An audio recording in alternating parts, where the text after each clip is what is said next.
In this video I'm going to show you how to install the handle onto a Bauer 20V string trimmer.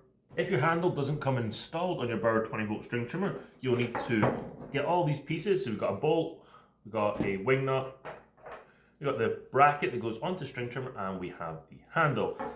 This bracket here does open up, so what you need to do is open it up and then slide it over. This can be a little challenging. Just don't open it up too far or it might snap, but then you can just push it on. Snap into place. Now on this bracket there are all these little grooves in here. They correspond with the notches on this handle.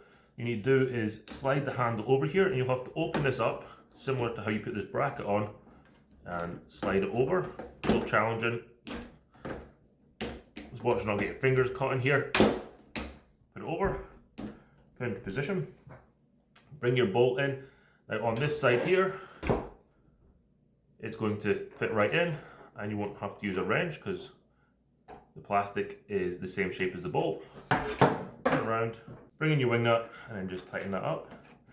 And that's how to install the handle onto your Bauer 20V string trimmer.